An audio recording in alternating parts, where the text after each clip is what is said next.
अशाच ताज्या व महत्त्वाच्या घडामोडी जाणून घेण्यासाठी आमच्या महाराष्ट्र समाचार न्यूज चॅनलला लाईक, सबस्क्राईब व शेअर करा.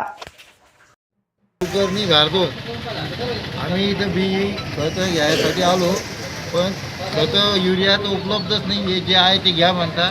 ॲपवर जे आहे ते ॲपवरही ते करतो आहे आम्ही, पण त्याचं पुढं जात नाही, लिंकअप होत नाही आहे. ही पण तिथं थोडी त्रासदायक झालेलं आहे. बोल रे.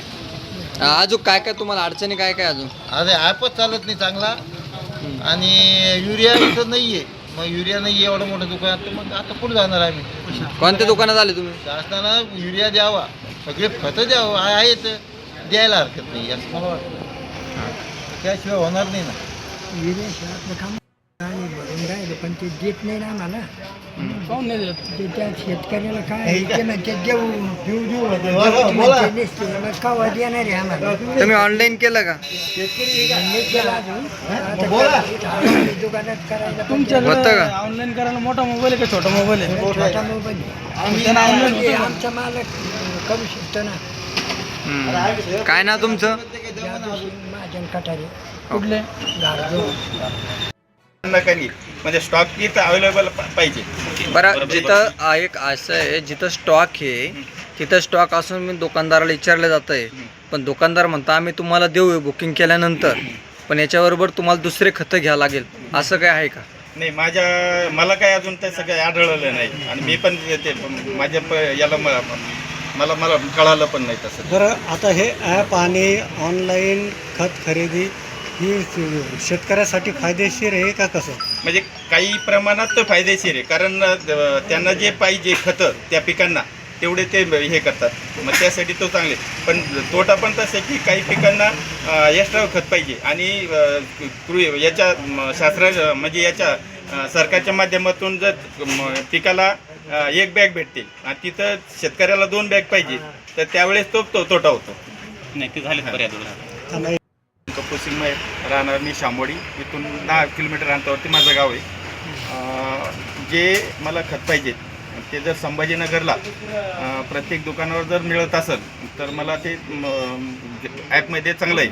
पण जर समजा इथून जर समजा करमाड किंवा फुलंब्री अशा ठिकाणी जर ती खत मिळत असेल तर ट्रान्सफरचा खर्च वाढतो, आणि सगळं खत जर समजा या संभाजीनगर जर मिळाले आणि ॲपमधून जर मिळाले तर ते शेतकऱ्यांना योग्य आहेत, कारण त्या पद्धतीने जर मिळाले तर. पण ट्रान्सफर खतामुळे सगळे लोक परेशान आहेत, कारण युरिया आहे, इतर खतं आहे, हे जे खतं समजा ह्या संभाजीनगरच्या दुकानामध्ये नाहीत, अवेलेबल नाहीत, तर त्यासाठी मग ते बुकिंग करण्यासाठी तर तिकडंच जावं लागेल. नाही, आता ती बुकिंग झाली आहे म्हणून तो स्टॉक होल्डवरती गेला, बरोबर आहे. त्या शेतकऱ्यांनी बुक झाला म्हणून इथला स्टॉक संपला. प्रदीप मोतीलाल धोका, महावीर फर्टिलायझर, जाधववाडी. कालपर्यंत जे अडचणी होत्या, सगळ्यात महत्त्वाची गोष्ट शेतकऱ्यांनी QR कोड आणल्यानंतर सुद्धा ते घेत नव्हतं, त्याच्यामुळे बिल बनत नव्हतं, शेतकऱ्याला आम्हाला माल देता येत नव्हता. आज सकाळी कंप्लेन आली, त्यातही तसं झालं. आता साहेब आल्यानंतर म्हणजे आम्ही सगळं परत केलं, तर ताबडतोब आम्हाला बिलिंग करता येऊ राहील. पहिलं कसं होतं, 1 दिवस अगोदर बुक करायचं, नंतर बिल बनायचं. आता म्हणजे 10 मिनटं अगोदर बिल केलं तर 10 मिनटानंतर सगळं झालं फिडिंग वगैरे, का आम्हाला डायरेक्ट बिल बनवता येऊ राहिलं. आता हे तुमच्यासाठी फायदेशीर आहे का? कसं आहे साहेब, सीझनमध्ये फार मोठी अडचण होईल आम्हाला. ज्यावेळेस मॉब येतो ना साहेब, तर प्रत्येकाला आम्ही इतकी वेळ देऊ शकणार नाही. आता थोडीशी मॉब कमी आहे, पाऊस नसल्यामुळे गिऱ्हाईक नाही. जेव्हा पाऊस वाढेल त्यावेळेस थोडीशी अडचण वाढेल. आणि सगळ्यात मोठी गोष्ट, 70% शेतकऱ्यांकडे हा ऑनलाईन मोबाईल नाही आहे. काही याच्यात तर ॲप्लिकेशनसुद्धा होत नाही ते. म्हणजे आमच्याकडे इथं येऊन लोकांनी ट्राय करायला लावलं, शेटमध्ये हे ॲप्लिकेशन माझ्यामध्ये डाउनलोड होत नाही आहे, तर कुठून कसं जाणार, आणि मी कोणाकडे मोबाईल मागू. आणि फार लोक ते शिकलेले साहेब, त्याला ते ऑपरेटच करता येत नाही, कसं वापरावं हेच माहिती नाही लोकांना.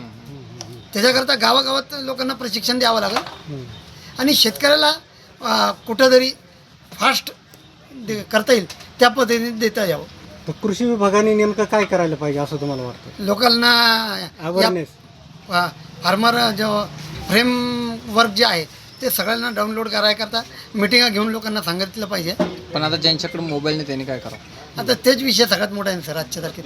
70% लोकांचे तेच विषय शिकलेले नाही. आता आमच्या घरात आहेत आमच्या, तर 2 जणाला सगळ्याचा लोड एकाकडे मोबाईल आहे, त्याच्या मोबाईलवरून सगळ्याला करत बसावं लागलं. बरं असे काही तुमच्याकडं म्हणजे शेतकरी आले का सामायिक सातबारा आहे आणि त्यांनी एका भावाला भेटतं, एका दुसऱ्याला भावाला भेटत मिळतंय खतं, दुसऱ्या भावाला साहेब मिळतं. परवा दिवशीचीच गोष्ट आहे ते, सेम माझ्याकडे तसं झालेलं आहे. 2 भाऊ, एकानं माझ्याकडून खत घेऊन गेला, तो नंतर दुसऱ्या दिवशी दुसरा भाऊ आला, तर त्याच्या नावाने ते काहीच दाखवत नाही. बरं म्हणजे याच्यामध्ये काय- काही डव- लिमिट ते करता दिलेली येईल. शेतकऱ्याला अशी काही लिमिट आहे की एवढंच खत घ्यावं असं काही? नाही, त्याच्यात आता नो लिमिट झालं साहेब. आम्हाला तर 20 बॅगच्या वर केल्यावर केसेस झालेल्या आहे. आता तर 50 बॅग, 52 बॅग, 100 बॅग तुम्हाला जितक्या पाहिजे तितक्या घ्या. आणि साहेब लोक म्हणतात आज लिमिटमध्ये, आता त्या शेतकऱ्याची भांडणं करावी लागतील आम्हाला. जर त्याला त्याने म्हणलं जरा नाही समजा- म्हणलं त्याने जरा समजा 50 बॅग टाकल्या का 20 टाकल्या, त्याला द्यावंच लागतील, नाही दिलं तर मग त्याची भांडणं करावी लागतील आम्हाला. बरं काय त्याच्या रागाला आम्हाला बळी पडावं लागेल. कॅपिंग येणार आहे त्यामध्ये. ज्या दिवसापर्यंत हे सगळं कॅपिंग येत नाही तोपर्यंत आम्हाला अडचणी आहेतच. बरं काय कारण काय, शेतकरी पहिले वैतागलेले आहेत. मागच्या 5 महिन्यात भाजी मंडईमध्ये बिलकुल भाव नाही आहे. पुरा शेतकरी रडकुंडीला आलेला आहे. आणि त्याच्यात असं झाल्यामुळं त्याची अजून उद्रेक व्हायला लागलेला आमच्यावर. त्याला असं वाटतं दुकानदार सगळे परेशान करायला करते. मिली बघत आहे आमची, जाणून बुजून मला माल देत नाही. त्यांना रोज किती समजून तुमच्यावरच सांगितलं. समजा. आमच्यावरच येतो ना, सगळ्यात पहिले आम्हीच आहे ना, फ्रंटला आम्हीच येतो ना सर. बरं काय काय करायला पाहिजे मग आता काय आव्हान काय काय करणार तुम्ही? दोन्ही पद्धती चालू ठेवायला पाहिजे. दोन्ही ज्याला offline, येत नाही, offline. कारण अंगठा घेऊनच तुम्ही देणार आहे तसं. Yes, हा. ती पण चालू ठेवलं पाहिजे. आणि ज्याला जमल त्यांनी ऑनलाईन केलं तर काय आयटम बाबा कुठं माहीत आहे त्याला माहिती पडेल. ती माहिती घेण्याकरता त्याला तो फायदा होईल की बाबा कुठं माल आहे. कारण तो असं डायरेक्ट कोणाला जाऊन विचारू शकत नाही तुमच्याकडे माल आहे का नाही. त्या ऑनलाईनमुळे त्याला कळेल की बाबा कोणत्या दुकानदाराकडे मटेरियल आहे, तो तिथं जाऊन घेऊ शकतो. आणि मटेरियल अवेलेबिलिटी वाढवा. जी खतं नाही आहे ती शेतकऱ्याला दुकानदाराकडे भेटतील, त्या तालुक्यात म्हणा, त्या गावात म्हणा, त्याला भेटली पाहिजे. हे समप्रमाणात वाटणी व्हायला पाहिजे. ज्या गावाच्या प्रमाणे तितकं मटेरियल तिथं पोहोचलं पाहिजे. ठीक आहे, धन्यवाद.